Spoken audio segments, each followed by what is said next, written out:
नमस्कार दोस्तों, कैसे हैं आप सब। और पीछे सब अभ्यास के ऑनलाइन हिस्ट्री प्लेटफॉर्म में आप सभी का स्वागत है। जैसा कि हम सब जान रहे हैं कि भाई इस वक्त हम लोग हिस्ट्री पढ़ रहे हैं। मॉडर्न हिस्ट्री हमारी खत्म हो चुकी है। एंशिएंट हिस्ट्री की हमारी तीसरी क्लास होने जा रही है। मैंने आपसे कहा था 40 क्लास में पूरी हिस्ट्री खत्म कर देंगे। ये हमारी तीसरी क्लास है। चौथी क्लास में हम लोग क्या पढ़ने वाले हैं, पहले तो इंट्रो देखते हैं कि भाई आज ही की क्लास की क्या हमारी इंट्रो रहने वाली है। तो हम लोग हड़प्पा सभ्यता की महत्वपूर्ण साइट्स पढ़ रहे थे और वहां पे क्या क्या एविडेंसेस पाए गए यहां तक पढ़े थे हमने। जहां तक मुझे याद है मैंने कालीबंगा तक करा दिया था। तो कालीबंगा के बाद आज हम देखेंगे बनावली। बनावली के संदर्भ में देखेंगे क्या क्या एविडेंसेस पाए गए, फिर चहुंदड़ो देखेंगे, फिर रोपड़ देखेंगे। ठीक है, एक दो होमवर्क है आपके लिए, वो देख लेंगे। इसके बाद से लोथल देख लेंगे। लोथल के बाद से आपके साइट्स पूरा हो जाते हैं। और कल की क्लास में चूंकि समय थोड़ा कम था तो हमने कल ही आपको थोड़ा हड़प्पी प्रशासन समझाने की कोशिश की थी, जिसमें मैंने आपको बताया था कि भाई हड़प्पा में एग्जैक्ट क्या एडमिनिस्ट्रेशन सिस्टम रहा होगा ये पता तो नहीं था, लेकिन हाँ ये तय था कि बहुत ही सुव्यवस्थित और हम लोग कहते हैं सुगठित जो प्रशासनिक तंत्र है वो रहा होगा। क्योंकि हड़प्पा सभ्यता अपने आप में एक यूनिक सभ्यता है। यहाँ का अगर टाउन प्लान देखोगे तो समझ में आएगा कि भाई कि बिना किसी बेहतरीन एडमिनिस्ट्रेटिव सिस्टम के इतनी बड़ी व्यवस्था डेवलप ही नहीं हो सकती है। आज भी आप हड़प्पा सभ्यता से कई लोकेशन की तुलना कर लो भारत के, तो हड़प्पा सभ्यता को पाने वाले नहीं है। ठीक है, आ जाओ। इसके बाद समझ भाई कि हड़प्पन्स थे, तो हड़प्पन्स का सोशल लाइफ क्या था हम देखेंगे। क्या यहाँ पे वर्ग विभाजन मौजूद था, क्या यहाँ पे जाति विभाजन था, मात्र सत्तात्मकता थी या पितृसत्तात्मकता था, फैशन करते थे तो कैसा था, भोजन करते थे तो भोजन में क्या क्या विविधताएं थी, मनोरंजन के इनके पास क्या क्या साधन थे। ठीक है, रिलीजियस लाइफ इनकी कैसी थी, आज की रिलीजियस लाइफ से आज सनातन धर्म की रिलीजियस लाइफ के आप लोग इसलिए भारतीय संस्कृति के रिलीजियस लाइफ को समझेंगे तो बहुत सारी चीजें यहाँ से कॉमन आपको मिलती हैं। ठीक है, चाहे वो मातृ देवी से संबंधित हो, ठीक है, मातृ देवी की उपासना समझेंगे, पशुपति देवता से समझेंगे, यहाँ पे किन किन चीजों की पूजा होती थी वो सब चीजों से हम लोग समझेंगे कि भाई यहाँ पे क्या रिलीजियस लाइफ था। एक्चुअली यहाँ पे किसी धर्म की स्थापना तो नहीं कर सकते हैं क्योंकि टेम्पल के साक्ष्य नहीं पाए गए। देखो मेसोपोटामिया में और हड़प्पा में एक डिफरेंसेस ये भी है कि वहां पे टेंपल के साक्ष्य पाए गए हैं, लेकिन हड़प्पा में कोई भी टेंपल का साक्ष्य नहीं पाया गया। ध्यान देना, घोड़ा भी हमारा ओरिजिनल हमारा नहीं था, मतलब हमारा मूल निवासी घोड़ा नहीं माना जाता है। हालांकि घोड़े की कुछ साक्ष्य भारत में मिलते हैं, हड़प्पा सभ्यता में मिलते हैं, लेकिन यहाँ पे की देसी उपज नहीं मिलती है। ठीक है, ध्यान देना, मतलब कि यही का मूल रहा होगा ऐसा नहीं मिलता है। अब हम लोग देखेंगे इनकी इकोनॉमिक लाइफ। इकोनॉमिक लाइफ क्योंकि हमने देखा भाई कि इनकी टाउन प्लान अपने आप में क्या थी, बहुत ही व्यवस्थित थी। हमने इनका अन्नागार देखा, हमने बहुत सारी चीजें देखी। ये चीजें बताता है कि इनकी इकोनॉमिक लाइफ को समझने के लिए हमको इनका एग्रीकल्चर समझा सकते हैं। एनिमल हस्बेंड्री थी, इसके पीछे का रीजन क्या है भाई, बिना एग्रीकल्चर बिना एनिमल हस्बेंड्री के सपोर्ट की चली नहीं सकती है। आप सबको भी पता है कि भाई कि एनिमल हस्बेंड्री तो चलेगी चलेगी। ट्रेड इनका था, ठीक है, इनके द्वारा कई सारे इंडस्ट्री से, मन का इंडस्ट्री तो जरूर रही होगी, ठीक है, मन का इंडस्ट्री रही थी। तो क्या इनका एग्रीकल्चर था, क्या इनकी एनिमल हस्बेंड्री थी, ट्रेड करते थे तो इंटरनल ट्रेड करते थे, एक्सटर्नल करते थे, इंटरनल एक्सटर्नल दोनों करते थे। तो उसके क्या क्या साक्ष्य मिले हैं, कैसे पता चलता है कि इंटरनल ट्रेड था, कैसे पता चलता है कि एक्सटर्नल ट्रेड था, ट्रेड कितना विकसित था, लाभ में था या हानि में था, ये सभी चीजों को हम लोग समझेंगे। तो आज की क्लास बेसिकली आपके यूपीपीसीएस के जो मेंस देंगे उनके लिए भी इंपॉर्टेंस रहेगी, क्योंकि यहां से इसके क्वेश्चंस चांसेस है बन के आएंगे। 20-15 मिनट के बाद हमारे लगभग वहीं से टॉपिक्स है। या अगर बहुत एनालिटिकल क्वेश्चन आपकी यूपीपीएससी अपनी परीक्षाओं में प्रारंभिक परीक्षा बनाती है तो उसके क्वेश्चन यहां से फंसेंगे। आज की क्लास में हम अपना पूरा हड़प्पन सिविलाइजेशन को खत्म करेंगे। कल से हम अपना वैदिक पीरियड उठाएंगे और वैदिक पीरियड को आगे बढ़ाएंगे। 10 क्लास मैंने आपसे मांगा है एंशिएंट हिस्ट्री के लिए, ये हमारी तीसरी क्लास यानी 1/3 हमारी इनडायरेक्टली जो हिस्ट्री है वो समाप्त हो गई है, एंशिएंट हिस्ट्री भी। अब हम अपनी टॉपिक पे आते हैं। टॉपिक में हम लोग स्टार्ट करेंगे बनावली से। ठीक है, बनावली से, क्योंकि हम लोगों ने कालीबंगा देख चुका था। देखो हम जो बनावली की बात करते हैं तो बनावली के बारे में पहली बात देखो, जो ईयर मैं लिखा रहा हूं सॉरी, वो ईयर आपको याद नहीं करना है। आपको ईयर्स में उत्खनन के समय का वो ईयर है कि भाई कि इस साल फला व्यक्ति ने इसका उत्खनन किया। जैसे बनावली 9 का उत्खनन 1974 में हुआ। बनावली किस रिवर के किनारे है, तो एक रंगोई नामक रिवर है जिसके किनारे स्थित है हरियाणा के फतेहाबाद में, हरियाणा के फतेहाबाद में। तो नॉर्मली बनावली के बारे में क्वेश्चन भी है, तो लोकेशन पूछ सकते हैं कि भाई किस राज्य में स्थित है, किस लोकेशन में, तो फतेहाबाद हरियाणा। ठीक है, और रविंद्रनाथ बिष्ट जी ने क्या किया था, बनावली के उत्खनन करता है 1974 में इन्होंने उत्खनन कार्य यहाँ पे स्टार्ट किया। तो बनावली की हमको कह सकते हैं कि बनावली मिला। अब बनावली की जब उत्खनन रविंद्रनाथ बिष्ट जी करते हैं तो यहाँ पे क्या मिलता है, तो यहाँ से हल की आकृति मिलती है, एक हल की आकृति का खिलौना मिलता है। ध्यान देना, जब हम लोग अभी सोशल लाइफ में मनोरंजन के साधन पढ़ेंगे तो हम पढ़ेंगे बच्चों के खेल का मनोरंजन का। जैसे हम लोग बचपन में जब मेला जाते थे तो हमको कई सारी मूर्तियां, जैसे मिट्टी की मूर्तियां हमको देखने को मिलती थी। वो अब समझ में आता है कि हड़प्पा सभ्यता से वो लोग सीखे थे, ठीक है। हाथी, घोड़ा, तमाम टाइप की चीजें मिट्टी की मिलती थी। तो हल की आकृति मिली जो बताता भाई कि जो, अच्छा ये बताओ कि इंसान को जो दिखेगा वही तो बनाएगा, यानी इंसान के जीवन में हल बहुत महती भूमिका निभाता रहा होगा। तो इसके लिए उन्होंने हल की आकृति की क्या बनाई, खिलौने बना दिए। तो हल कहाँ, नॉर्मली हल का प्रयोग कहाँ पे होगा, तो हल का प्रयोग एग्रीकल्चर में होगा। तो बताया जाता है इससे कि बनौली में एग्रीकल्चर क्या होगा, बहुत ही उत्कृष्ट रहा होगा। आगे बात समझ में। तो हम जब अभी इकोनॉमिक लाइफ पढ़ेंगे तो एग्रीकल्चर के साक्ष्य में हम देखेंगे कि भाई कि इनके द्वारा कुल 9 फसलों का ज्ञान था। 9 फसलों का ज्ञान इनके द्वारा मनाता है। बेसिकली जौ और कपास इनके मेजर फसल थे।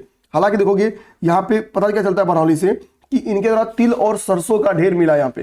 यानी बनौली वाला जो लोकेशन है हरियाणा में तिल एवं सरसों का उत्पादन उस समय अच्छे खासे होते थे। अच्छे किस्म के जौ यहाँ पे मिले, ध्यान देना, जो मेजर फसल रही है पूरे हड़प्पन सिविलाइजेशन का। तो बनौली में जौ के भी साक्ष्य में आए गए। तांबे के वाड़ागर, मैंने बोला कि तांबा का खोज हो चुका है, ठीक है। तांबा का क्या है, और तांबा बेसिकली आयातित था। आयातित था मीन्स ये नॉर्मली इसको बलूचिस्तान एक्सटर्नल इंटरनल दोनों ट्रेड करते थे इसका, मतलब वो खरीदते थे इसका, वो क्या करते थे, निर्यात नहीं करते थे। तांबे का नॉर्मली वो आयात करते थे, ठीक है, ध्यान देना। तो तांबे के वाड़ाग्र मिले हैं, ठीक है। बाढ़ का जो आगे का नुकीला वाला हिस्सा है वो हिस्से मिले हैं। तो वाड़ाग्र से क्या होगा भाई, नॉर्मली दिखावटी में तो रखा नहीं हुआ, शिकार वगैरह के लिए रहा होगा। तो यानी इनके फूड चेन में शाकाहारी और मांसाहारी दोनों प्रवृत्ति की रही होगी, ठीक है। तो जो फूड पढ़ेंगे तो वहां पे ये चीज समझ गए। अच्छा एक चीज समझना, नॉर्मली जो देखना, जो आप इसका इनका जब टाउन प्लानिंग हालांकि मेंस की बॉडी है, मेंस में नहीं है, जो टाउन प्लानिंग इनका आप लोग देखोगे वो क्या था। जैसे मान लो कि रोड जो है ना वो एक दूसरे को समकोण पर काटते हैं। नॉर्मली रोड्स क्या करेंगे, ऐसे समकोण पे काटेंगे। तो जब रोड समकोण पे काटते हैं मींस क्या है, जो टाउन का शेप है ना, जो टाउन का शेप है, जैसे मान लो ये टाउन का शेप हो गया, तो टाउन का शेप कैसा होगा, या तो आयताकार होगा और या तो वर्गाकार होगा, या तो आयताकार या तो वर्गाकार। लेकिन यहां पे क्या है, बेसिकली बनौली में रोड्स ने क्या किया है, इस हिसाब से टाउन का डिवीजन किया है कि उनका शेप कैसा हो गया, तारांकित। तारा मतलब स्टार, तो वो तारांकित शेप का हो गया है, तो स्टार शेप्ड हो गया है, ठीक है। तो यहाँ पे रोड्स ने, ठीक है, नगरों का शेप कैसा है, नगरों का आकार, यहाँ पे नगरों या बस्तियों में कह सकते हैं, यहाँ पे बस्तियों का आकार कैसा होगा, बस्तियों का आकार तारांकित आकार का है। आकार क्या है, स्टार शेप्ड का है। इससे हमको पता चलता है स्टार शेप्ड का है। आगे बात समझ में।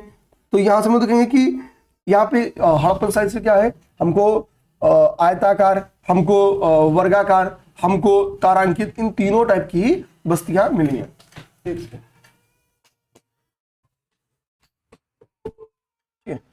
मैसेज आ गया था कि आपने बटन नहीं ऑन किया है तो बैटरी मतलब सिस्टम आपका स्विच ऑफ होने वाला है, तो ऐसा तो होने नहीं देंगे, ठीक है। अब आते हैं हम लोग नेक्स्ट चौंदड़ों को देखते हैं। चौंदड़ों मेरे भाई इसकी 1935 में इसकी अर्नेस्ट मैके के द्वारा इसकी खुदाई की गई थी। इसके उत्खनन करता होंगे अर्नेस्ट मैके हो गए। चौंदड़ों कहाँ पे है, तो सिंधु नदी के किनारे, बेसिकली सिंध प्रांत है, पाकिस्तान के सिंध प्रांत में चौंदड़ों की प्राप्ति की गई है। अब चौंदड़ों के बारे में समझेंगे भाई चौंदड़ों क्या है, यहां से क्या क्या एविडेंसेस मिले। तो नॉर्मली हमने क्या देखा कि हड़प्पन सिविलाइजेशन के जो नगर हैं, ठीक है, वो एक ऊपरी नगर है और एक निचला, मतलब उसका एक ऊपरी हिस्सा है और एक निचला हिस्सा, यानी दो भाग में क्या होता था, वो डिवाइडेड थे, मेनली दो भाग में डिवाइडेड थे। हमको पता, आप एक एग्जांपल यहाँ पे दोगे, क्योंकि सर ये तो 3 भाग में था, तो मैंने आपको पढ़ाया हुआ है, उसमें कोई दिक्कत की बात नहीं है। आप बता सकते हो कौन सा 3 भाग में बटा हुआ नगर था। दूसरी इंपॉर्टेंट चीज क्या है, हमको बोला जो ऊपरी नगर था वो चूंकि एडमिनिस्ट्रेटिव ऊपरी नगर क्या था, वो दुर्गीकृत था। ऊपरी नगर क्या था, दुर्गीकृत था। अब समझो बात को, तो मीन्स क्या है, लेकिन ये सारी जगह पे साक्ष्य में है, दुर्गीकृत, हर जगह पे नगर को दुर्गीकृत पाया गया है। लेकिन जब आप चौंदड़ों की बात करते हैं तो चौंदड़ों के नगर दुर्गीकृत नहीं थे। ये दिमाग रखना कि जो चौंदड़ों के नगर थे, यहाँ पे ये समृद्ध सभ्यता का एकमात्र ऐसा स्थल है जहां पे नगर क्या है, दुर्गीकृत नहीं है, ठीक है। एकमात्र स्थल है ऐसा, वो पूरी हड़प्पन सिविलाइजेशन का एकमात्र स्थल जो दुर्गीकृत नहीं है। आगे सुनिए, यहां से सौंदर्य प्रसाधन के साक्ष्य मिले। सौंदर्य प्रसाधन के साक्ष्य में क्या है, यहां से लिपस्टिक मिला है, लिपस्टिक का साक्ष्य मिला है, कंघा मिला है, ठीक है, और शीशा मिला है, मतलब देख के शीशे में कंघी बार सामान ले रहे हैं लोग, ठीक है। तो लिपस्टिक का साक्ष्य यहाँ से, लिपस्टिक को हम लोग कहते हैं रंजन शलाका, रंजन शलाका लिपस्टिक, ठीक है। अगर मान लो कि लिपस्टिक की जगह रंजन शलाका दे दे तो ऐसा नहीं कि आप लोग फंस जाओगे। रंजन शलाका लिपस्टिक के साक्ष्य मिले हैं, इसी को हम लोग कहते हैं हिंदी में लिपस्टिक। इसके अलावा और क्या साक्ष्य मिले हैं, यहाँ पे कंघा के आपको साक्ष्य देखने को मिलेंगे, ठीक है। काजल यहाँ से मिला है, ठीक है। और ऐसा माना था कि सौंदर्य प्रसाधन, ठीक है, फेयर एंड लवली केवल और केवल पुरुष नहीं महिलाएं भी करते थे, ठीक है। मनके बनाने का कारखाना, ऐसा एक्चुअली मनके बनाने का जो कारखाना है वो लोथल से भी प्राप्त हुआ है, क्योंकि एक बार पेपर में इस तरह से क्वेश्चन आया कि नाव के साक्ष्य कहाँ कहाँ से प्राप्त हुए हैं, ठीक है। तो ध्यान रखना, तो मनके बनाने का कारखाना केवल एविडेंस में ये मत याद रखना कि चौंदड़ो से है, मनके बनाने का कारखाना, क्योंकि मनका इंडस्ट्री क्यों फेमस रहा है भाई, एग्रीकल्चर चल रहा है तो हमको मनके की बहुत जरूरत है, ठीक है। सामानों का ट्रेड हो रहा है इंटरनल और एक्सटर्नल, तो भाई आज की तरफ क्या होगा, वो गत्ता या फिर पैकेट्स तो होगा नहीं, तो मनके में ही रख रख के ट्रेड्स होगा। तो मनका क्या अपने आप में, मनका आपने समझा पैकेजिंग, वो है कि मतलब वस्तुओं की पैकेजिंग करके की जाती थी, ठीक है। तो कहने लगा कि मनका इंडस्ट्री बड़ा फेमस था। यहाँ पे जो ईंटें पाई गई हैं वो यूनिक टाइप की ईंटें हैं, वक्राकार टाइप की ईंटें पाई गई हैं। तो वक्राकार ईंटें कहाँ पाई गई हैं, तो वक्राकार ईंटें आपकी चौंदड़ों से पाई गई हैं, ठीक है। जो इंपॉर्टेंट है केवल वही देखेंगे। इसके बाद से हमारे बारे में हमारा नेक्स्ट है रोपड़, ठीक है। रोपड़ अगला हमारा इंपॉर्टेंट लोकेशन रोपड़। रोपड़ की आजादी के जज्बा 1953 से 56, 3 सालों में इसकी उत्खनन होता है। यज्ञ दत्त शर्मा जी के द्वारा उसका उत्खनन किया जाता है। उत्खननकर्ता कौन हो गए, तो यज्ञ दत्त शर्मा जी उत्खननकर्ता हो गए। अब रोपड़ जो है वो सतलज नदी के किनारे पंजाब में, अब देखोगे सप्त सिंधु प्रदेश जब हम लोग पढ़ेंगे तो सप्त सिंधु प्रदेश में सतलज नदी क्या है, एक हिस्सा है। तो रोपड़ बेसिकली सतलज नदी के किनारे स्थित है, ठीक है, ये चीज दिमाग रखना। और यहाँ से जो सबसे इंपॉर्टेंट साक्ष्य मिला, जो कि हमको नवपाषाण काल से ही हम लोग देखते आ रहे हैं, न्यूलिथिक पीरियड से, कि भाई मनुष्य के साथ कुत्ता दफनाने के साक्ष्य, यानी कुत्ता क्या था भाई, उसी समय से पालतू जानवर बन गया था, ठीक है। तो मनुष्य और कुत्ता को दफनाने के साक्ष्य मिले, एक साथ दफनाने के साक्ष्य, एक साथ दफनाने के साक्ष्य मिले, दफनाने के साक्ष्य। और एक चीज ध्यान देना आप सब दोस्तों की यूपी आरओ के लिए और यूपी पीसीएस के लिए, यूपी पीसीएस की प्रीलिम्स और मेंस दोनों की हमारी टेस्ट सीरीज चली है। यूपी आरओ की भी one of the best test series, हम लोग केवल और केवल 500 रुपए में 10 फुल लेंथ टेस्ट सीरीज लेके आए, ठीक है। तो आप सब जरूर जुड़ो, नया पैटर्न पे बेस्ड टेस्ट सीरीज है। और जब आपका टेस्ट होता है तो हम सब गूगल मीट से जुड़ते हैं। आप टेस्ट भी ऐसा नहीं कि हम आपको पीडीएफ देते हैं, हम आपको प्रॉपर गूगल मीट का ऑप्शन देते हैं, आप हमारे साथ गूगल मीट पे जुड़ते हो, टेस्ट देते हो। तो मेरा यही मेरे भाई, अगर रिजल्ट लेना है तो प्रैक्टिस से मत भागो। देखो क्लासेस तो मैं आपको करा दूंगा, उसके नोट्स बना लो, एग्जाम आने तक आपको लगेगा कि जीएस का डर आपका खत्म कर देंगे, ठीक है। एक एक क्लास डेली पढ़ाएंगा लेकिन पढ़ाते रहेंगे और खत्म कर देंगे आपका डर मेरे भाई, निश्चिंत रहो। आपको खुद भी लगेगा कि इसके अलावा अब आप कभी भी प्रीलिम्स दोगे तो केवल क्लास नोट्स आपके हाथ होना चाहिए और क्वेश्चंस की प्रैक्टिस कर जाओ। इसके अलावा कुछ भी नहीं करना, कोई स्टैंडर्ड बुक नहीं छोड़नी, आपका काम बन जाएगा। इतना काम करके मैं आपको पढ़ा रहा हूँ, ठीक। आप जितनी चीजें मैं लिखवा रहा हूँ, जितना चीजें समझा रहा हूँ, आप किसी सिंगल बुक से नहीं पाओगे, ठीक है। तो निश्चिंत होके आप जो कह रहा हूँ उसको ट्रस्ट करो। प्रीलिम्स की भी हमारी टेस्ट सीरीज चली, यूपी पीसीएस की भी, यूपी आरओ की भी, और मेंस के लिए डेली आंसर राइटिंग बैच चल रहा है। डेली आंसर राइटिंग करते चलोगे, इसका फायदा ये कि जब आपका प्रीलिम्स निकलेगा तो आपको मेंस का लोड नहीं रहेगा। आप लिखते लिखते 1-2 महीने में अभ्यस्त बन जाओगे, 2 महीने में कि भाई हमको कैसे लिखना है, वैल्यूएडिशंस करना स्टार्ट करोगे और एक परिपक्व उत्तर लिखना आप स्टार्ट कर दोगे। तो स्क्रीन पे जो नंबर घूम रहा है ना, मेंस की तो बैच आपके आज से ही स्टार्ट है, ठीक है। तो आप लोग जरूर जुड़ो, स्क्रीन पे नंबर घूम रहा है, वहां पे आप संपर्क कर सकते हैं। सुरकोट, अब देखो यहाँ पे मैंने अब जब मैं आपको एक शॉर्ट वीडियो अभी आपके पास गया होगा, उसमें याद जाएगा, हो सकता है अपलोड किया जाए, तो उसमें मैंने बताया कि भाई कौन कौन से जानवर पाए जाते थे, ठीक है। उस पर मैंने एक शॉर्ट वीडियो बनाया कि हमारी सनातन संस्कृति से क्या क्या साम्यता थी हड़प्पा सभ्यता में, क्या हमने वहां से सीखा है, इन चीजों को मैंने समझाया। तो वहां पे क्या है, मैंने जानवरों के पूरे क्रम बताया कि भाई ये जानवर पाए गए, ये जानवर पाए गए। तो देखो उसमें आप देखोगे कि एक जगह घोड़े की, अगर आपसे बोले कि घोड़े के साक्ष्य पाए गए हैं, तो घोड़े के साक्ष्य पाए गए, घोड़ा मौजूद था, मतलब इसके साक्ष्य पाए गए। लेकिन घोड़ा हमारी देसी नस्ल का था, मतलब हमारी अपने था, हड़प्पा का ओरिजिनल मूल का था, तो ऐसा नहीं कह सकते क्योंकि कहीं नहीं पाया गया। और जहां से पाया गया भी सुरकोटदा से, वो केवल एक जगह क्या हुआ है, घोड़े की हड्डियां पाई गई हैं। कहां से, सुरकोटदा से घोड़े की हड्डियां, ध्यान देने मेरे भाई, यहां से घोड़े की हड्डियां प्राप्त हुई हैं, घोड़े की हड्डियां। और राड़ा घुंडई से क्या हुआ है, घोड़े के दांत के साक्ष्य मिले हैं। घोड़े के दांत के साक्ष्य मिले। ठीक है, तो एक चीज ये भी माना जाता है कि हो सकता है कि इस समय आउटसाइडर क्या है, आक्रमण भी हो रहा है। ठीक है, जिससे भी हम लोग वैदिक पीरियड में देखेंगे तो आर्यन सभ्यता उसको हम लोग कहते हैं, श्रेष्ठ लोगों की सभ्यता। तो एक चीज मानी जाती है हड़प्पा सभ्यता के पतन में एक रीजन भी दिया जाता है, बाह्य आक्रमण या आर्यों के आक्रमण का सिद्धांत दिया जाता है। तो क्या पता आक्रमण हुआ, एक आध घोड़ा वोड़ा यहाँ पे मर गया हो, ठीक है, तो उसके लिए उसकी हड्डियां पाई गई, ये कहानी मानी जाती है। तो घोड़े की हड्डियां और राणा गुंडई से घोड़े के दांत के साक्ष्य पाए गए। अच्छा, राणा गुंडई से लिंग पूजा के भी साक्ष्य मिलते हैं, ये भी ध्यान रखना कि अगर आपसे पूछे कि लिंग पूजा का साक्ष्य कहां मिलता है, तो राणा गुंडई और पेरियानो घुंडई, दो लोकेशन है, राणा गुंडई के साथ एक लोकेशन है पेरियानो घुंडई, यहां से क्या है, लिंग पूजा का भी साक्ष्य मिलता है। तो यहां से इंपॉर्टेंट बात रखना, यहां से लिंग पूजा, आपने जब धार्मिक लाइफ देखेंगे इनका, तो वहां पे मैं आपको बताऊंगा भी कि यहां से लिंग पूजा का साक्ष्य मिला, यानी लिंग पूजा यहाँ पे चलती होगी। आज भी हम लोग शिवलिंग की पूजा करते हैं। ठीक है, तो हमने यानी यहीं से सीखा है, हम धीरे धीरे हमारी सभ्यता क्या है, विकसित होती गई है। ठीक है, अब हमारा नेक्स्ट होमवर्क एक दिया आपको, ये पढ़ाया हूं आपको कि दो लोकेशन हमने पढ़ाया, पता है कि हड़प्पा सभ्यता का विस्तार 3 देशों में हुआ है, वर्तमान के भारत, या हम लोग कह सकते हैं अखंड भारत में। अखंड भारत में, तो अखंड भारत जब आप सोचते हो क्या सोचते हो, अफगानिस्तान सोचते हो, पाकिस्तान सोचते हो और भारत सोचते हैं, अपना भारत इंक्लूडेड बांग्लादेश। तो सिंपल सी बात है कि अफगानिस्तान, पाकिस्तान और भारत में क्या है, बेसिकली तीनों जगहों पे हड़प्पन साइट्स पाए गए। तो सुरतगुई और मुंडीगांव, ये दो लोकेशन किस देश में स्थित हैं, ये होमवर्क है, कल की क्लास में मैंने आपको बताया था। बहुत सारी चीजें मैं बताते चल रहा हूं, आप लोग इन चीजों को नोट करते चलोगे। नेक्स्ट और एविडेंसेस के तौर पे या साइट्स के तौर पे हमारा लास्ट टॉपिक है, वो है लोथल। लोथल की खोज 1955 में भोगवा नदी के किनारे, लोथल एक ऐसा स्थल है जो भोगवा नदी के किनारे स्थित है। ये लोथल का स्टेट क्या है, तो गुजरात के अहमदाबाद जिले में लोथल है।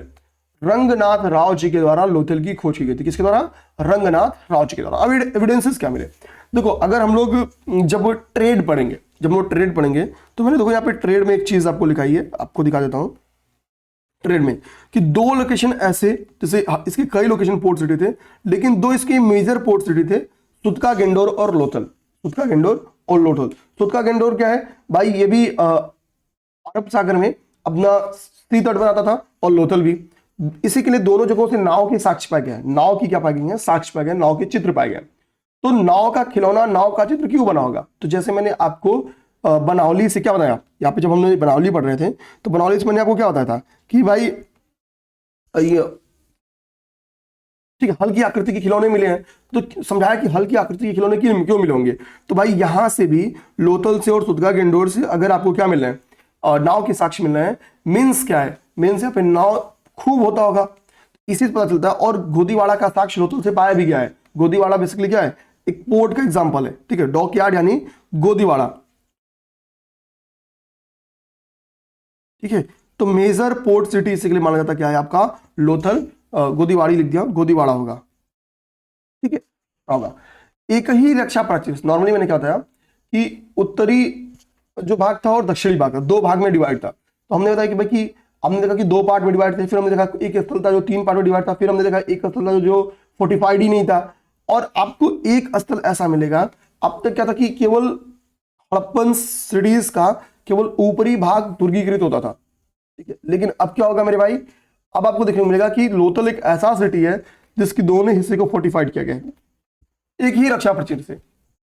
ठीक है, तो एक ही रक्षा प्राचीर से एक ही रक्षा प्राचीर से क्या है, पूरा नगर दुर्गीकृत था। ये चीज ध्यान देना, एक ही रक्षा प्राचीर से पूरा नगर दुर्गीकृत था। इसके एग्जांपल कहां से मिलते हैं, तो आपके मिलते हैं लोथल से। चालाक लोमड़ी, एक यहां पे बर्तन, मिट्टी का बर्तन पाया गया है। ठीक है, जिसपे चालाक लोमड़ी को दर्शाया गया है। ठीक है, ध्यान देना, एक सेकंड। ठीक है, हाँ, और नोट्स गिर गया था मेरा। ठीक है, नेक्स्ट हमारा है प्रशासनिक भवन।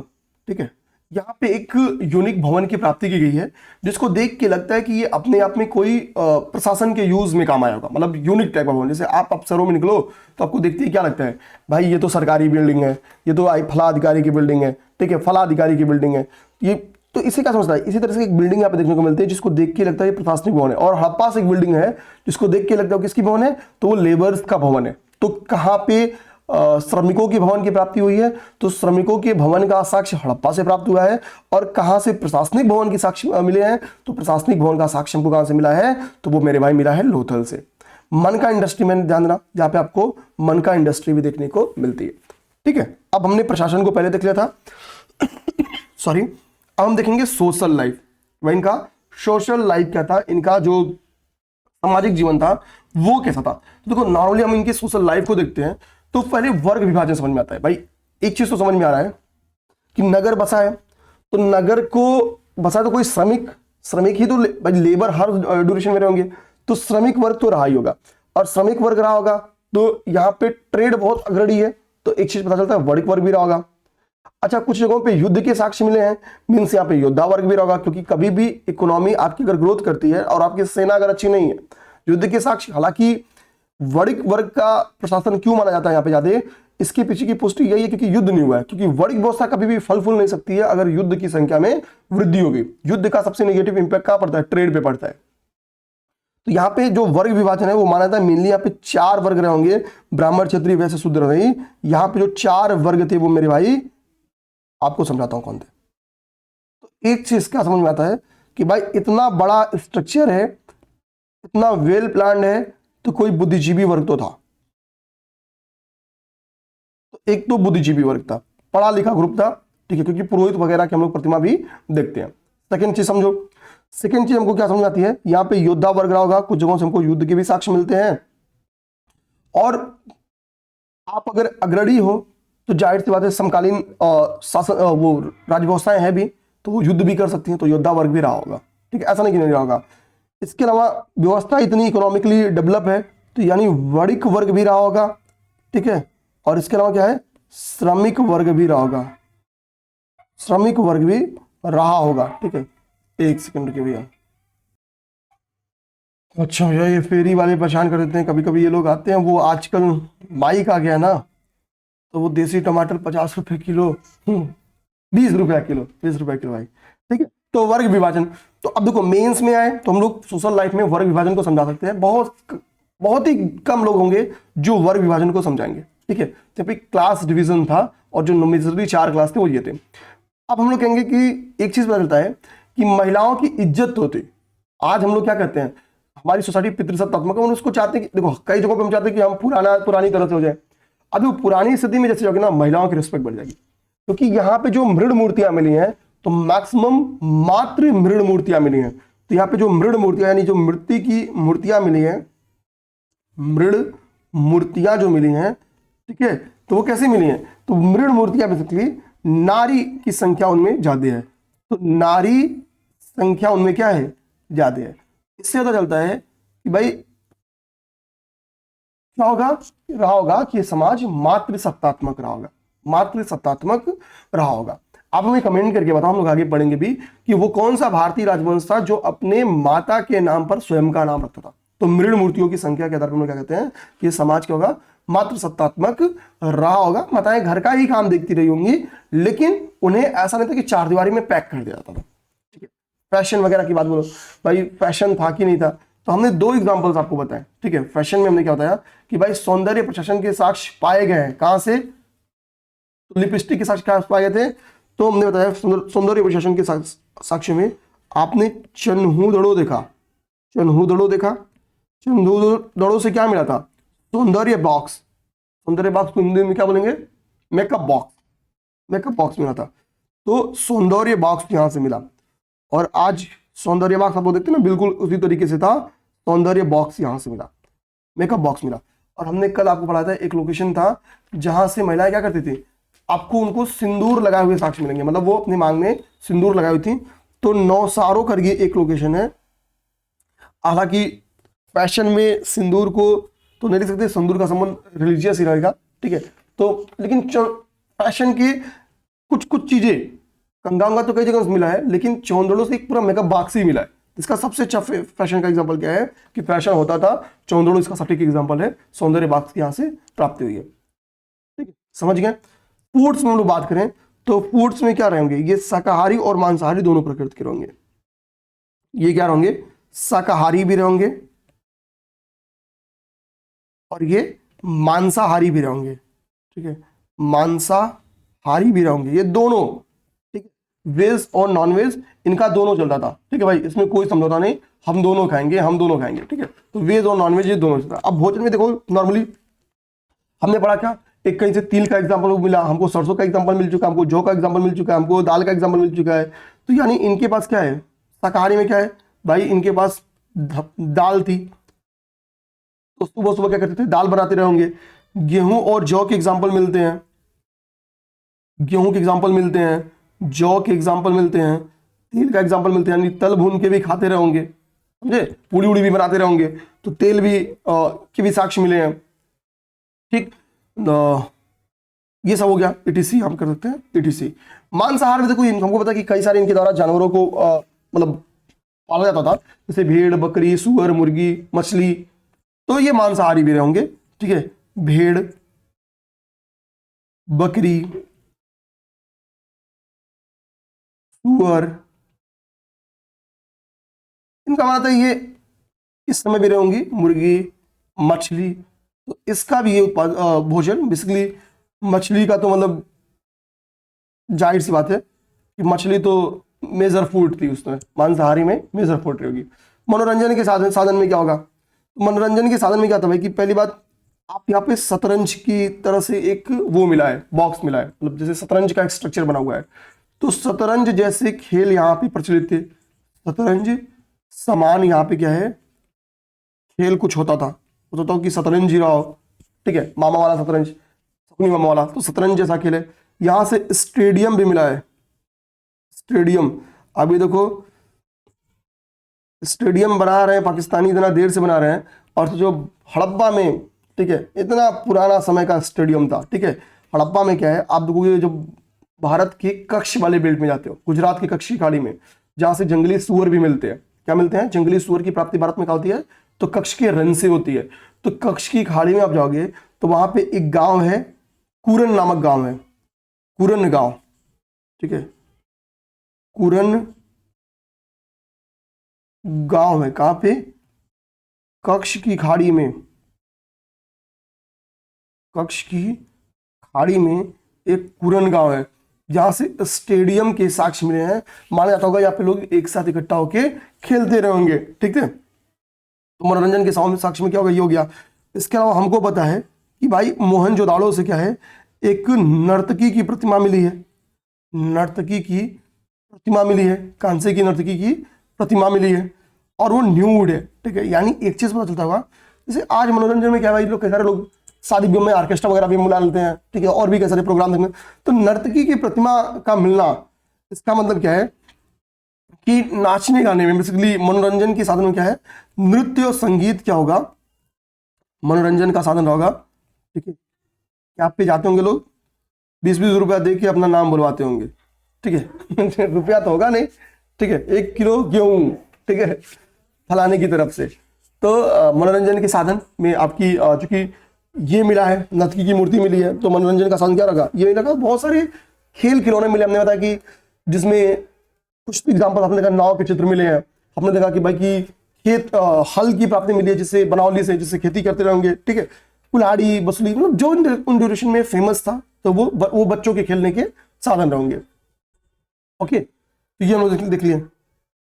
अच्छा, कभी भी क्या संजय सभ्यता के लोग लोहे से परिचित थे, तो आयरन से इनका परिचय नहीं था। अभी जो एग्रीकल्चर कर रहे हैं वो बेसिकली लकड़ी की बनी हुई हल रहेगी, प्लाऊ रहेगा, वुडन प्लाऊ रहेगा, वो गहरी जुताई नहीं करते थे, ठीक है, लेकिन चूंकि फर्टाइल लैंड था तो उत्पादकता ज्यादा होती थी, ठीक है।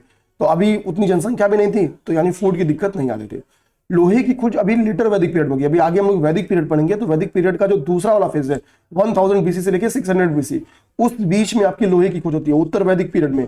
और उत्तर वैदिक पीरियड में लोहे की खोज का परिणाम था कि उन 400 सालों में प्रोडक्शन इतना आगे होगा कि जनपद में बदलेंगे, और जनपद, कई सारे जनपद मिलकर महाजनपद में कन्वर्ट हो जाएंगे। 16 महाजनपदों की हमको संख्या देखने को मिलती है। तो महाजनपदों के उद्भव के पीछे का रीजन क्या है, लोहे का खोज, जो कि लेटर वैदिक पीरियड में होता है, ठीक है।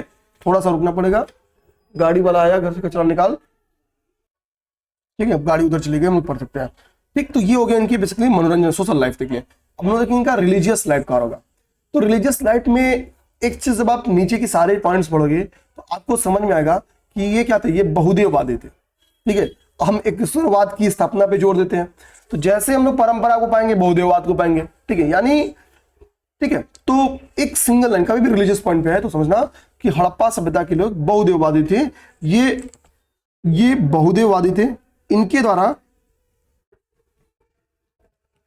क्यों कह रहे हैं, तो हमको इनके द्वारा आप देखोगे जो, ठीक है, पुरुष देवता थे उनकी भी पूजा की जाती थी, पुरुष देवता की भी पूजा की जाती थी। इनके द्वारा मातृ देवता की भी, मातृ मूर्तियां मिली है ना, तो मातृ देवता की भी पूजा की जाती थी। ठीक है, इनके द्वारा नेचर पूजा भी व्याप्त था, नेचर प्रकृति पूजा, नेचर पूजा भी व्याप्त था। ठीक है, ये जादू टोना भी करते थे, जादू, ठीक है, टोना टुटका चलता था। तो ये बताता क्या है कि मतलब मल्टीपल था, बहुदेववादी थे। ठीक है, अब हम देखेंगे मातृ देवी की उपासना। मेजर जो यहाँ पे रिलीजियस स्ट्रक्चर था वो मातृ देवी की उपासना से संबंधित है। मातृ देवी की उपासना से संबंधित का हमको कई सारे एग्जांपल्स मिलते हैं, कई सारे एग्जांपल मिलेंगे। एक तो भाई कि समाज में मातृ देवी की जो प्रतिमाएं हैं, जो मृण मूर्तियां हैं, उनकी संख्या ज्यादा है। तो इससे पता चलता है, जिससे हम लोग मातृ सत्तात्मकता को भी प्रूफ किए थे, तो वो पॉइंट यहाँ पे लिख सकते हो। दूसरी बात आपको बताता हूँ, यहां से क्या है ना, एक हड़प्पा से जानना, ये आपको प्रूफ कहां से देखने को मिलता है, हड़प्पा से। ये आप लोग पूरा लिखने के लिए चूंकि स्पेस नहीं है, तो आप लोग कहीं नोट जरूर करना कि हड़प्पा से एक क्या है, एक साक्ष्य मिला है, या से की एक मूर्ति मिली है जिसमें क्या है कि एक स्त्री के गर्भ से एक पौधा निकल रहा है, एक स्त्री के गर्भ से एक पौधा निकलता हुआ दर्शाया गया है, जिससे पता चलता है कि ये उर्वरता की देवी रही होंगी। ये क्या रहेंगी, उर्वरता की देवी।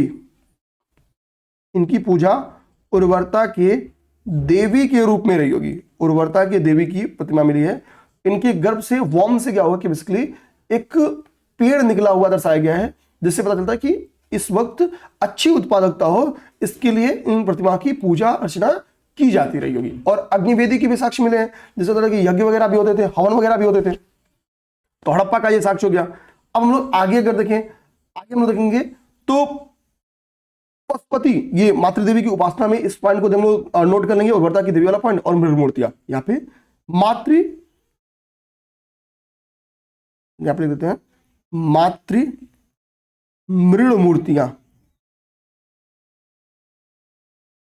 ये बताता है कि मातृ देवी की उपासना यहाँ पे काफी होती होगी। ठीक है, अब हम लोग देखेंगे पशुपति देवता। तो यहाँ पे पुरुष देवता में जैसे हम लोग बात किया, तो पुरुष देवता में कहोगे पशुपति। जैसे एक तो हमको एटलीस्ट प्रूफ मिला ना, तो आप देख रहे होंगे कि या भाई ये क्या है, पलती मार के बैठे हुए हैं। ठीक है, तो इससे पता चलता है कि भाई पशुपति देव का हमको यहाँ पे साक्ष्य मिलता है, जो किस मुद्रा में बैठे हैं, जो कि पद्मासन मुद्रा में बैठे हैं। यहाँ पे हमको रेड पेन लेते हैं, पद्मासन मुद्रा में ये बैठे हुए हैं। ये किस मुद्रा में बैठे हैं, पद्मासन मुद्रा में। और आप हमको इनकी लेफ्ट और राइट में देखोगे तो ये कुछ जानवर दिख रहे हैं। ये तो हमको अपठनीय है भाई, ये क्या लिखा गया है, क्योंकि भाव चित्रात्मक है। और ये लेफ्ट और राइट में, प्लस यहाँ पे नीचे आप देखोगे हिरन आपको देखने को मिलेगा, ये थोड़ा सा टूट गया है। ये जानवर, तो कौन कौन से जानवर पाए जाते थे हड़प्पा ड्यूरेशन में, ये भी आपको पता चल जाता है। तो कहा जाता है कि, कहा गया जाता है, आप देख भी सकते हो कि जो इनके दाहिने ओर, जो इनकी दाईं ओर है, वो चीता और हाथी का आपको साक्ष्य देखने को मिलेगा। चीता और हाथी, ये दाईं ओर देखो इनके, तो ये क्या है, चीता और हाथी का साक्ष्य। तो दाईं ओर फिर ये बोलना शुरू किया, चीता और हाथी, चीता और हाथी का साक्ष्य आपको देखने को मिलेगा। दाईं ओर चीता और हाथी। और हम लोग इसी की अगर बाईं ओर ध्यान दें कि भाई बाईं ओर किसका साक्ष्य मिलता है, तो बाईं ओर आपको दिख रहा होगा, यहाँ पे दो जानवर इधर आपको दिख रहे होंगे। ठीक है, तो बाईं ओर आपको गेंडा और भैंसा दिख रहा है, गेंडा और, ठीक है, भैंसा दिख रहा है। प्लस पशु मतलब क्या, पशुओं के देवता। ठीक है, पशुपति भगवान शिव से भी इनका संबंध है। नीचे हिरन आपको दिख रहे हैं, तो पैर की तरफ क्या है, पैर के नीचे आपको क्या दिख रहे हैं, तो पैर के नीचे आपको पता चला कि भाई हिरण है ये, तो हिरण की साक्ष्य है। ठीक है,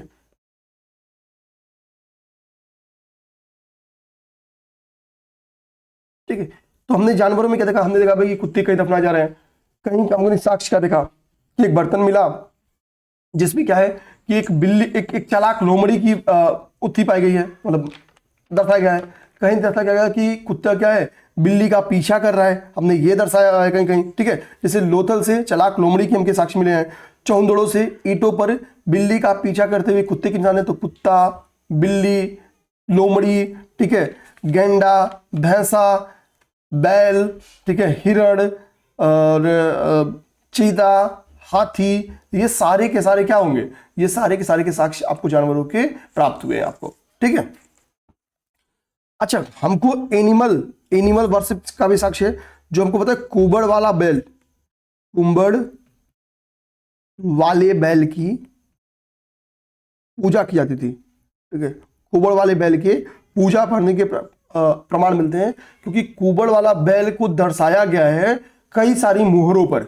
तो हमको पता है कि जैसे मान लो आज आपके पास नोट है, तो हम नोट पे क्या कर रहे हैं भाई, जिन जिन लोकेशंस को छाप रहे हैं वो हमारे लिए इंपॉर्टेंस लोकेशंस होंगे ना, हमारे लिए क्या होंगे, इंपॉर्टेंस लोकेशन होंगे। हम अगर गंगा नदी को अपने नोट पे छाप दें तो मीन्स हमारे लिए सबसे पवित्र नदी क्या होगी, गंगा होगी। समझना मेरी बात को, मैं कहना चाह रहा हूं।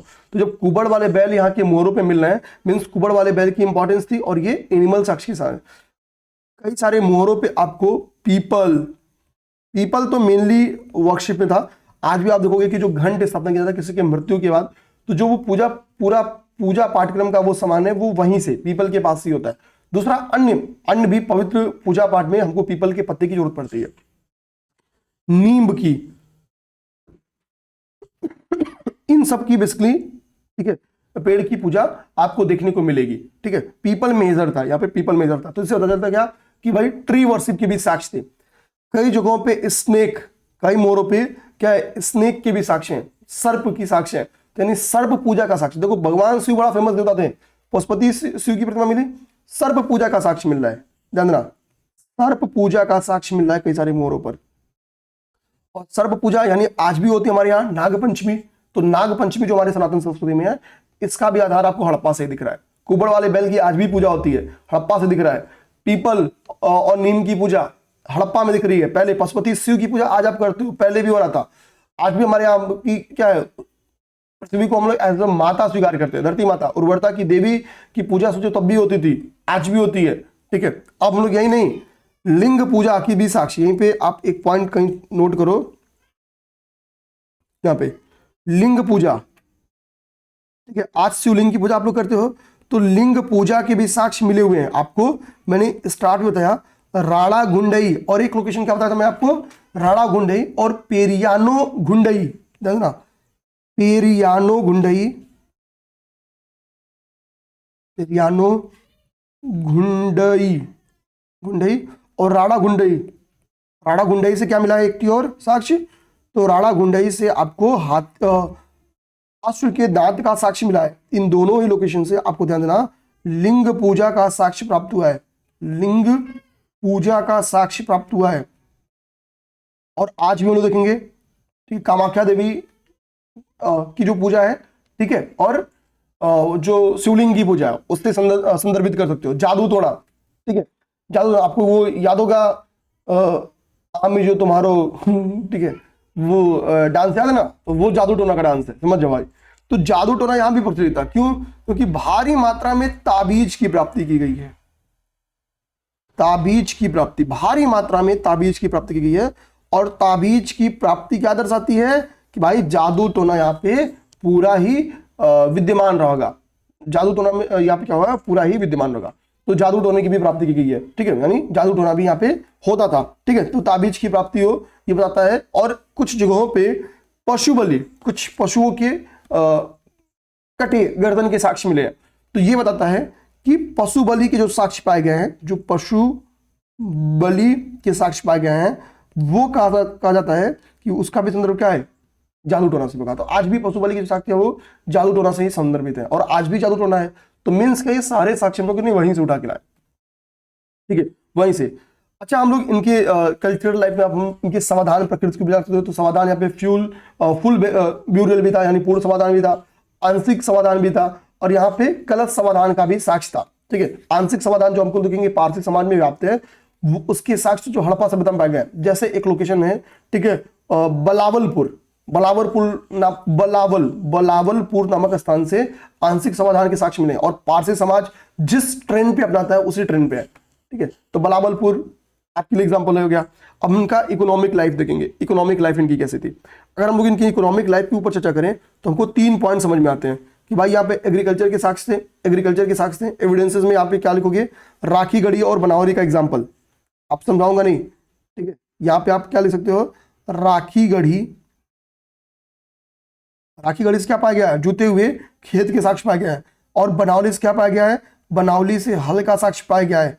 ठीक है, हल का ये होता था कि एग्रीकल्चर फल फूल रही होगी। यही नहीं कई जगहों पर हमने एग्रीकल्चर के भी साक्ष्य पाए हैं। ठीक है, जैसे रंगपुर से हमको क्या मिला है, धान की भूसी का साक्ष्य मिला है। ठीक है, रंगपुर से क्या मिला है, तो धान की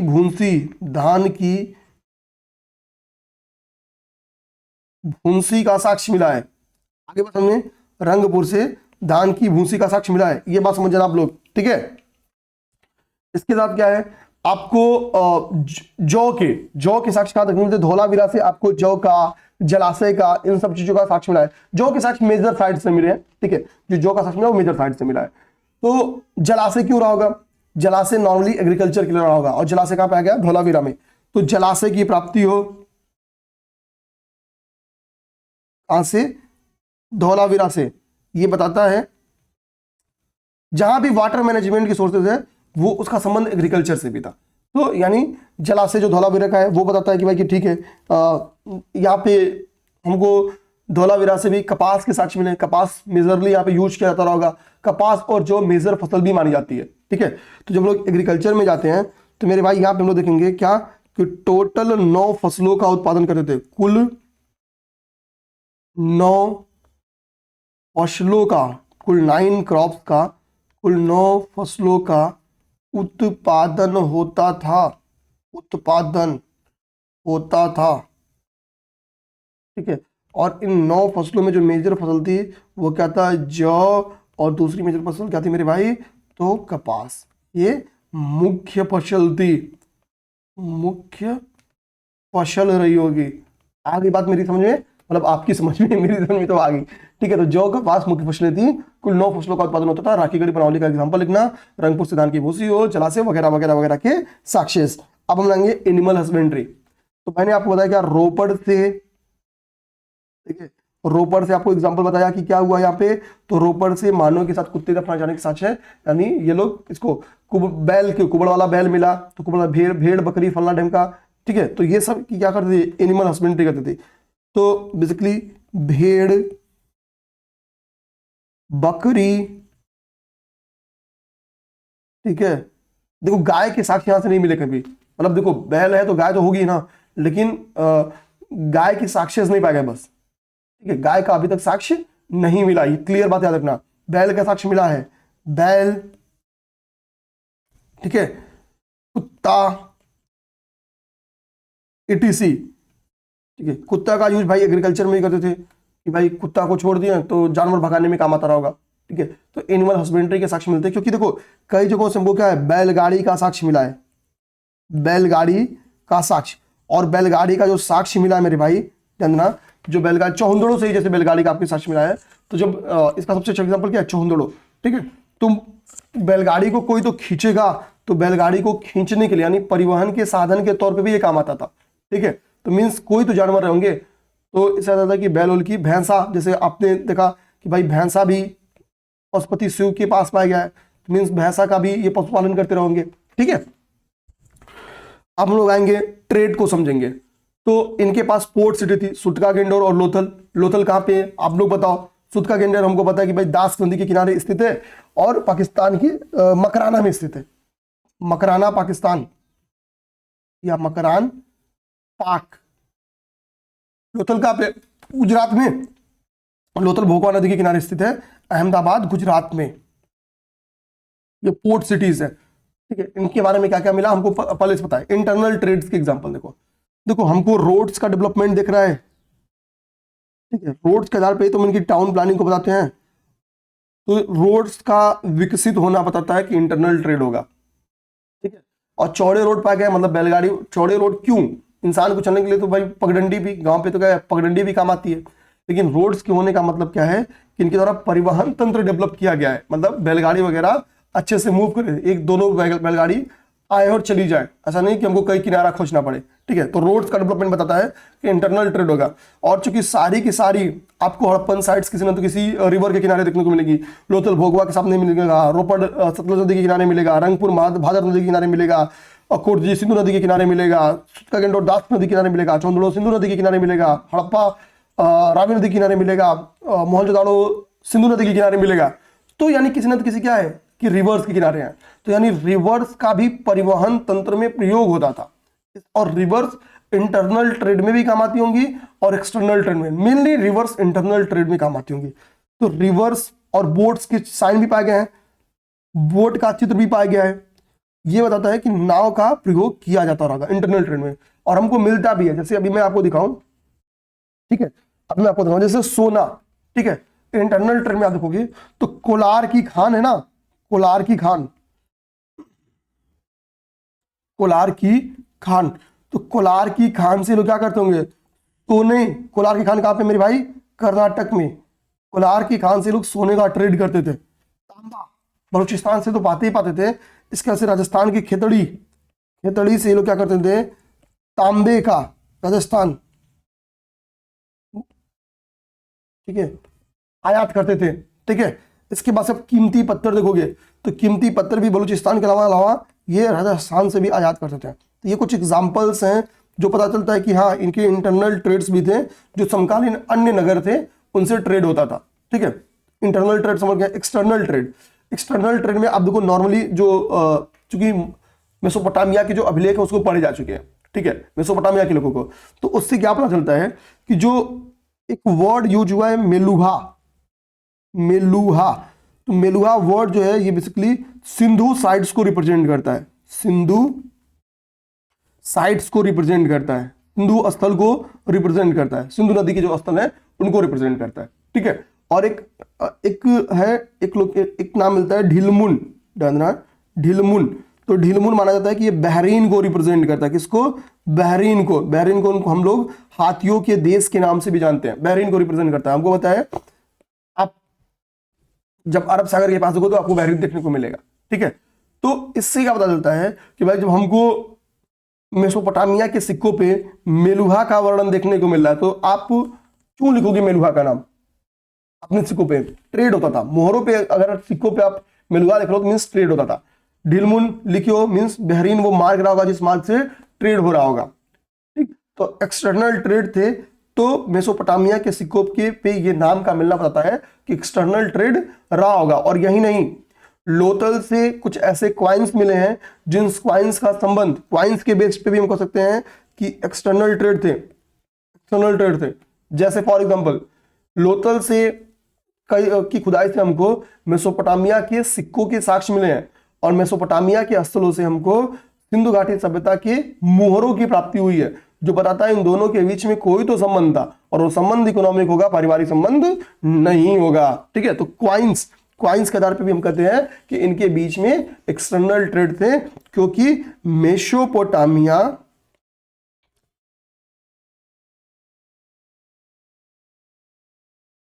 और लोथल से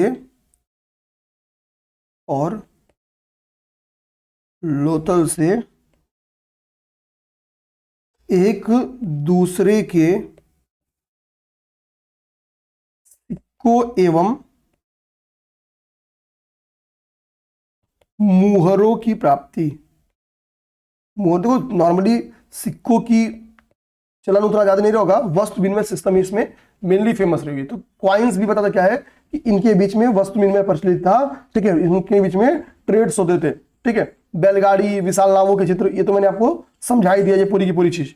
इससे हम बोला था भाई इनके पास एक्सटर्नल ट्रेड भी था।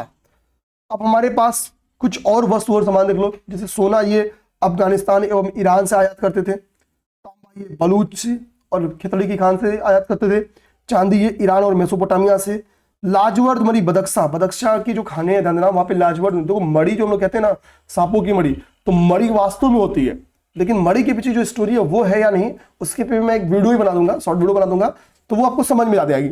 बस समझो कि लाजवर्द मणि बदख्शां से मिलती थी। मणि का पूरा कॉन्सेप्ट ही समझाऊंगा। मणि माना जाता था कि जिस घर में रखी गई वो संपन्नता आएगी वहां पे। तो इसी के लिए मैं बचपन में हम लोग सोचते थे भाई कि काश वो सब पिक्चर देख के नाग नागिन का, भिक्षाधारी नाग नागिन का, कि काश मणि मिल जाता।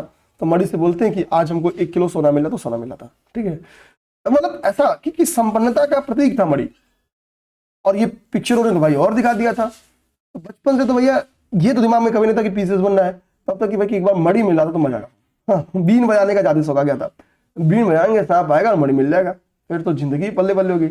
मणि से बोलेंगे तो ये आज ग्राम प्रधान बना दो। मतलब हाँ, ये चीजें थी। 3, ईरान और अफगानिस्तान।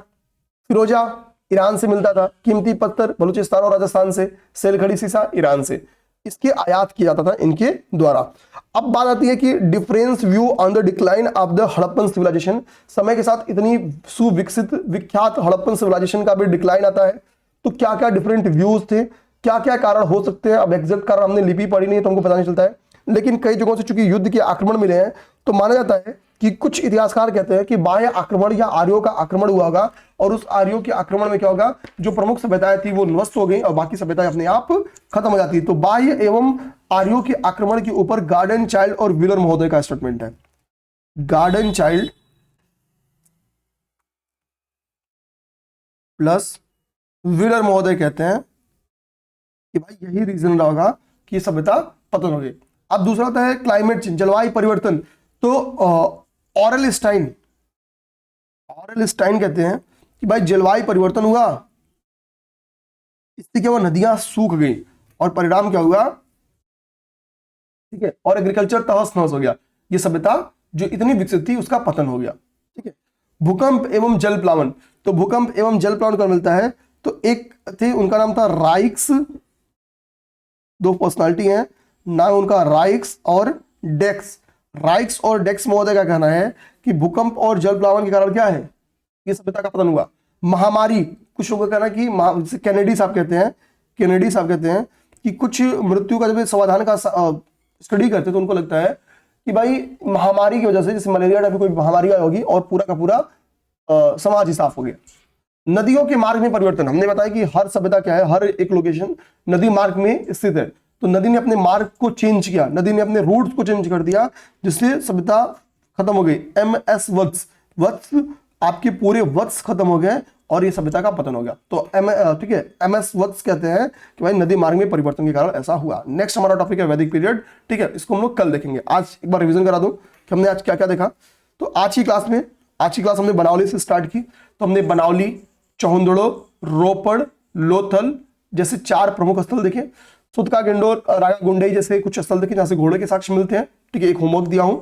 इसके बाद से हमने हड़प्पा कालीन प्रशासन, चूंकि कल देख लिया था तो हमने हड़प्पा का सोशल लाइफ दिखाया कि यहाँ पे वर्ग विभाजन प्रचलित था। वर्ग विभाजन क्या था कि समाज 4 वर्गों में विभाजित था। मात्र सत्तात्मकता थी। क्यों पता चलता है, क्योंकि मृण मूर्तियों की संख्या, मातृ मृण मूर्तियों की संख्या या नारी संख्या ज्यादा पाई जाती है। फैशन में चौहंदड़ों से सौंदर्य वाक्स की प्राप्ति हुई है। भोजन इनके बहुत विविधतापूर्ण थे, शाकाहारी एवं मांसाहारी दोनों ही टाइप के भोजन क्या करते थे। मनोरंजन के साधन में शतरंज स्टेडियम की मौजूदगी, नर्तकी, डांस देखना, ठीक है, मतलब ऑर्केस्ट्रा देखना इनका शौक रहा होगा। रिलीजियस लाइफ में देखेंगे बहु देववादी थे। यहाँ पे पशु देवता की भी पूजा होती थी, फॉर एग्जाम्पल पशुपति देवता, मातृ देवता की भी पूजा होती थी, फॉर एग्जाम्पल उर्वरता की देवी, नेचर पूजा होती थी, फॉर एग्जाम्पल पीपल की पूजा होती थी, फॉर एग्जाम्पल पशु पूजा, कुबड़ वाले बैल की पूजा होती थी। जादू टोना के साक्ष्य यहाँ से मिलते हैं क्योंकि ताबीज खूब ज्यादा मिलते हैं। लिंग पूजा का भी साक्ष्य मिलता है, भाई हो सकता हो लिंग की भी पूजा हो रही हो। इकोनॉमिक लाइफ में देखेंगे तो इनका एग्रीकल्चर बहुत ज्यादा फला फला था। 9 फसलों के लगभग एग्रीकल्चर होते थे। जौ कपास मेनली इनका एग्रीकल्चर था। एनिमल हस्बेंड्री होती थी बहुत सारे, जैसे बैल के साक्ष्य यहाँ से मिलते हैं, भैंसा का साक्ष्य यहाँ से मिलता है, ठीक है, यहाँ से बिल्ली के साक्ष्य मिलते हैं, यहाँ से कुत्ते के साक्ष्य मिलते हैं, ठीक है, बकरी की, भेड़ की, ठीक है, सुअर के साक्ष्य मिलते हैं। मेनली माना तो चूंकि पशुपालन था और बैलगाड़ी की प्राप्ति हुई है। बैलगाड़ी कोई बड़ा जानवर ही खींचेगा, यानी भैंसा और बैल, इन सब की प्रूफ होता है कि इनके द्वारा एनिमल हस्बेंड्री की जाती थी। ट्रेड इंटरनल और एक्सटर्नल दोनों था। क्यों? क्योंकि नाव की प्राप्ति होती है, रिवर्स के किनारे हैं, तो रिवर्स क्या होंगे, परिवहन के साधन बनेंगे। बड़े बड़े रोड से तो बैलगाड़ियां चल रही हैं, बैलगाड़ी पाना बताता है इंटरनल रोड्स रहा होगा। एक्सटर्नल ट्रेड का एग्जांपल मेलुहा और ढीलमुन से पता चलता है, क्योंकि हमारे पास क्या है, मेसोपोटामिया के कुछ सिक्के हमारे यहाँ मिले, हमारे कुछ मोहरे मेसोपोटामिया से मिली हैं, तो इससे पता चलता है एक्सटर्नल ट्रेड्स था। फिर हमने पढ़ा कि वो कौन कौन से व्यूज थे जिनके कारण क्या हुआ, हड़प्पा सभ्यता का पतन हो गया, जिसमें हमने बाह्य आक्रमण, जलवायु परिवर्तन, भूकंप एवं जल प्लावन, महामारी एवं नदी मार्ग में परिवर्तन देखा। फला स्क्रीनशॉट आप लोग ले सकते हैं, इनके द्वारा दिया गया था। तो ये आज की क्लास का कंक्लूजन था। कल हम देखेंगे वैदिक पीरियड। जय हिंद।